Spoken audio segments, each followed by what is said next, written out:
Hello, everyone. We're now on to page 2 of lesson 2, key features of exponential functions.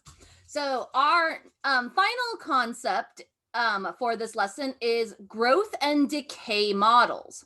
So exponential growth and decay functions model quantities that increase or decrease by a fixed percent during a set time period.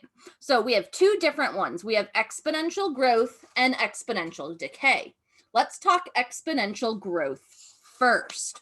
So exponential growth is f of x is equal to a times 1 plus r to the power of t. So as you can tell, a little bit of changing. We don't have an x, we have a t, and we don't have a b. But one thing that I want to make sure is clear, this 1 plus r represents our b value. And growth is always when b is greater than 1. Now our exponential decay model, f of x is equal to a times 1 minus r to the power of t. So as you can tell, the only difference between growth and decay is growth is 1 plus r, decay is 1 minus r.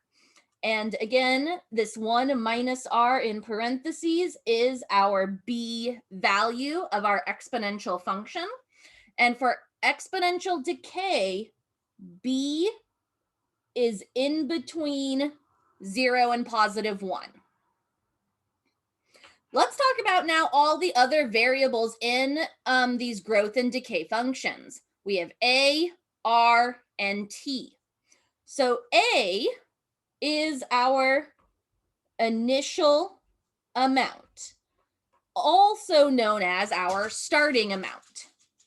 R is our rate as a decimal. So yes, they're going to give it to you as a percent, say like 5%. You need to convert it to a decimal. And then finally, T represents time in years. So that's the key thing with T, it's time in years. So let's take a look at some examples. I highly recommend while you read through the problems, label your different variables. So a new car is purchased for $17,300. That is our starting amount. That is our initial amount. So that is our A value. The value of the car depreciates. So depreciates means decay. So that is going to be an exponential decay at 9.25% per year. So that is our rate. What will the value of the car be to the nearest cent after 15 years? So that is our T. Now, before we plug anything in, we need to rewrite our rate as a decimal. So 9.25%. Remember, when we have a percentage, we move the decimal 2 spots to the left. So as a decimal, this is going to be 0.0925. So that is what we need to use for our R. All right, so now let's plug in to our exponential decay. So A, which is 17,300 times 1 minus our rate, which is 0.0925 to the power of time. And our time is 15 years. I recommend simplifying inside the parentheses first. So we have 17,300 times, so 1 minus 0.0925, 0.9075 to the 15. Now plug this whole thing into your calculator.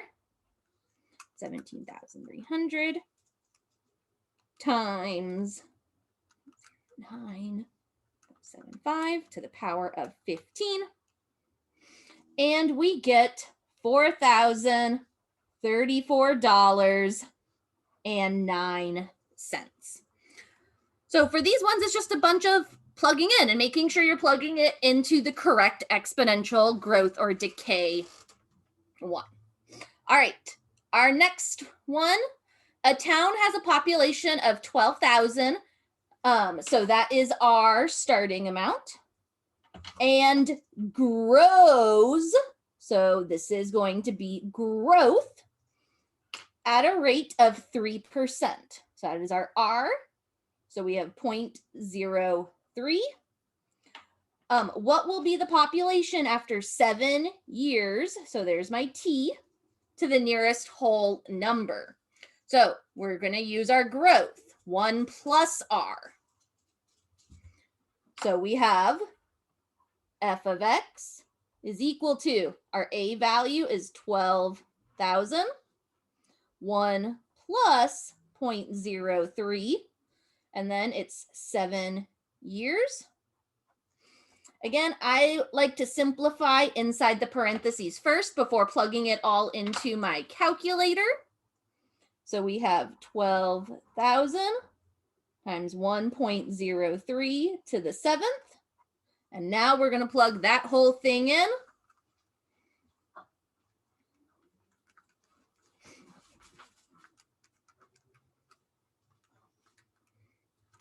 And we get 14,758 people. And again, you need to pay attention to what they ask you to round to. Each problem may be different. This first one says to the nearest cent. This one says to the nearest whole number. So you need to pay attention to what they are asking you to round to. All right. So now this works in tandem with exponential growth and decay, but they're going to ask you a bit more questions than just, all right, after how many years will this work? So a car was purchased for $24,000. The function f of x equals 24 times 0.8 to the x can be used to model the value of the car in thousands of dollars x years after it was purchased. So does the function represent exponential growth or decay? So to be able to tell that, we need to look at our b value. So our b value is equal to 0.8. We just have to ask ourselves, is that larger than 1 or smaller than 1? 0.8 is smaller than 1, so this is decay. If it was larger than 1, it would be growth, but since it is smaller than 1, this is decay. So now we need to know what is the rate for this function. Since we know it is decay, we know that b is equal to 1 minus r. So we need to kind of backwards engineer what the r is. We know what our b value is, 0.8. So we just plug that in. And now solve for r. So what I'm going to do is subtract 1 from both sides.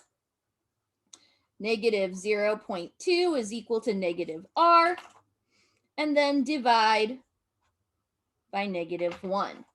So our r is equal to 0.2, which is equal to 20%. So 20% is our rate, and what does this mean? Well, there was a 20% decrease of the value of a car. See? You guys have already done C before. We just did it. It's now just finding total amount after a certain amount of years. So f of x is equal to 24 times 0.8 to the 4th. What's nice is we don't have to do any simplifying inside the parentheses. We can just plug this into our calculator.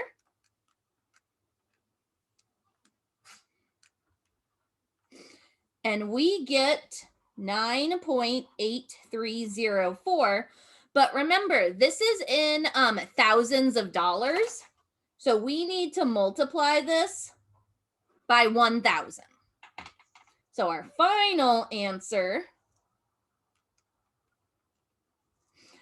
is $9,830.40. And then the final type of question they're going to ask you is to estimate a number of years. Now, specifically for this one, we're going to use the Desmos graphing calculator. And so let me pull that up right now.